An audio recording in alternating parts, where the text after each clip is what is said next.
We're in Ridge Manor today. We're at the Giddens Cemetery.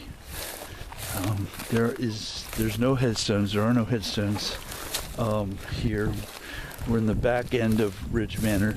Ridge Manor is a fairly recent community. It's not an old ghost town or anything like that. There aren't any big significant, pioneer cabins or anything here like that. There's fairly new developments since the 60s. They platted this out. Long story short, during the platting process, they came across and essentially began to destroy this cemetery. There are no markers at all in this cemetery, on this ground whatsoever.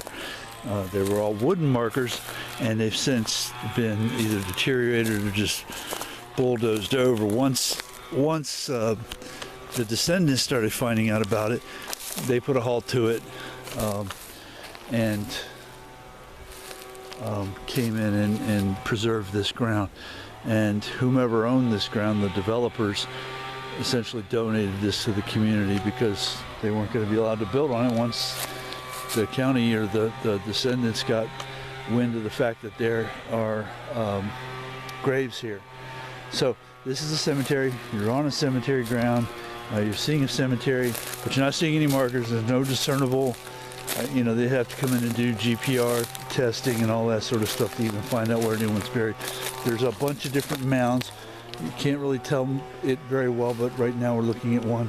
There's one over here. There's a couple back in there. There's one right there. I'm not sure if those mounds are burials or not. Probably not, maybe, who knows. What we do know is that at one point this was, we're on the east side of the Withlacoochee River. This was a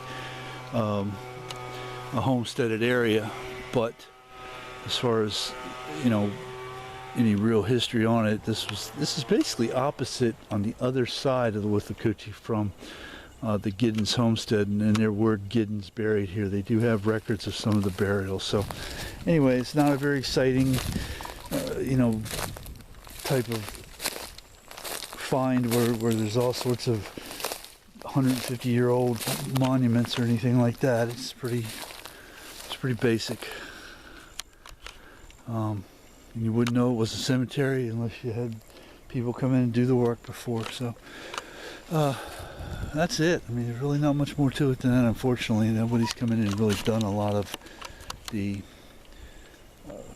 identification of the marking of it. You get somebody with a lot of funding behind them to come in here, they'll be able to do all that. But till then, I always want to come here. I didn't realize what it was. I had initially done my due diligence to the not knowing that there were no stones here. I didn't know that. And I've talked to people about this site before I came here. I just never got the fact or heard the fact that there are no stones here. There's no markings whatsoever. They just know that this was a grave because back in the 60s there were markers. So there were wooden markers still existing, and they were destroyed. So anyway, that's what we're doing today.